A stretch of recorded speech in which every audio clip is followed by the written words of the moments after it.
ஒரு கிறிஸ்தவ கூட்டத்தில் நல்ல அபிஷேகம் பெற்று நல்ல ஆண்டுடைய வார்த்தையை கேட்டு முடிந்த பின்னர் ஒரு பிசாசு அலறி அடித்து ஒரு எல்லாரையும் மிரட்டினதை பார்த்து அந்த ஜனங்களுக்குள்ளாக அந்த கேட்ட வார்த்தையில மறந்துட்டாங்க, அபிஷேகத்தை மறந்துட்டாங்க, கர்த்தருடைய வல்லமையை மறந்து அந்த பேயை பற்றியே பேசிட்டே இருந்தாங்க. அந்த பேய் பிடிச்சவங்களை பற்றியே, என்னை அடிச்சிட்டா, அப்படி பேசுகிறா, இப்படி கத்துறா, அப்படி மிரட்டுறா, ஐயோ அவள் முன்னவோட இப்போ டபுள் ஆளாக இருக்கிறா, அவகிட்ட போனோன்னா இப்போ அடிச்சிருவா, செஞ்சிருவா அப்படின்னு அந்த பிசாசை பற்றியே இம்பார்ட்டன்ட் கொடுத்து பேசிட்டு இருந்தாங்க.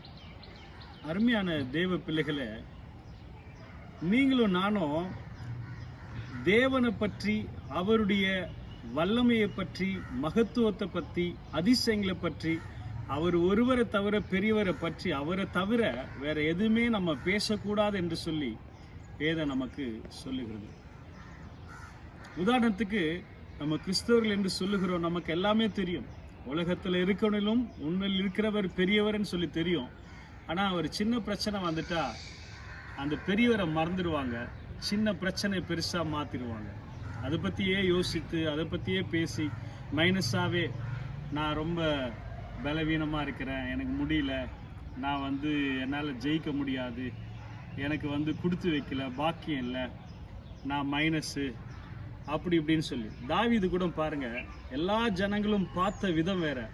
எல்லா ஜனங்களும் கோலியாத்தை ராட்சதனாய் பார்த்தார்கள், அவனுக்கு பயந்ததை பார்த்தார்கள். ஆனால் தாவீது மட்டும் அவர் தேவனுடைய பிள்ளையாக இருந்து, அவர் தேவனுக்காக பக்தி வைராக்கியமாக நின்று, இவெல்லாம் ஏமாத்திரம் என்று சொல்லி அவர் சொல்லி பேசுகிறதை பார்க்கிறோம். பவுல் 1 கொரிந்தியர் 2ஆம் அதிகாரம் 5ஆம் வசனத்தில், என் பேச்சும் என் பிரசங்கமும் மனுஷ ஞானத்திற்குரிய நயவசனம் உள்ளதா இராமல் ஆவியினாலும் பலத்தினாலும் உறுதிப்படுத்தப்பட்டிருந்ததா இருந்தது. நம்முடைய பேச்சு ஆவியா இருக்கணும், பலனா இருக்கணும், திடனா இருக்கணும், நல்லவைகளே பேசணும். நம்முடைய வாழ்க்கையில நம்ம எதை பேசுறோமோ அதை அனுபவிப்போம். அவனவன் வாயின் பலனால் திருப்தி ஆவான் என்று வேதம் சொல்லுகிறது. நாவின் அதிகாரத்துல மரணமும் ஜீவனும் இருக்கிறது என்று சொல்லி நாம் வாசிக்கிறோம். ஆகவே கர்த்தருடைய பிள்ளைங்க முடியாது என்ற வார்த்தை வரவே கூடாது. நான் தோற்று போவேன், பலவீனமானவன், சோர்ந்து போறேன், எனக்கு கடன் நிறைய இருக்கு, என்னால் கட்ட முடியாது, எனக்கு ஜுரம் வந்துச்சு, வியாதி வந்துச்சு, நான் இதுலேருந்து மீண்டு வர முடியாது, இப்படி மைனஸை பேசினாலே அங்கே தேவன் பிரியப்பட மாட்டார். விசுவாசம் இல்லாமல் தேவனிடத்தில் வர்றது ரொம்ப கடினமான ஒரு காரியம். தேவனை விசுவாசிக்க கூடாத காரியம். அந்த நம்பிக்கை தேவன் மேலே வைத்துட்ட பிறகு அசையாமல் உறுதியாய் நம்முடைய பேச்சு மாறணும்னு சொல்லி கர்த்தருடைய வசனம் சொல்லப்பட்டிருக்கு. அருமையான தேவ பிள்ளைகளை, நம்முடைய வாயின் வார்த்தைகளில் நம்ம ஜாக்கிரதையாக இருக்க வேண்டும். ஆகவே நல்லவைகளே பேசுவோம், மேலானவைகளே பேசுவோம், மேன்மையானவைகளே பேசுவோம், பரிசுத்தம் நிறைந்த வார்த்தைகளை பேசுவோம். தரைக்குறைவான தேவையில்லாத சிந்தனை பண்ணி தேவையில்லாத வார்த்தைகளை பேச வேண்டாம். குறைகள், மற்றவர்களை பற்றி புறங்குறுதல், இதெல்லாம் நமக்கு வேண்டாம். தேவனை உயர்த்துவோம், தேவனை புகழ்வோம், தேவனை மகிமைப்படுத்துவோம், தேவனை ஆராதிப்போம், தேவன் பெரியவர் என்று சொல்லுவோம். கர்த்தர் நல்லவர், அவர் கிருபை என்றும் உள்ளது என்று சொல்லி பாருங்கள். அவருடைய ஆசீர்வாதமே வேற.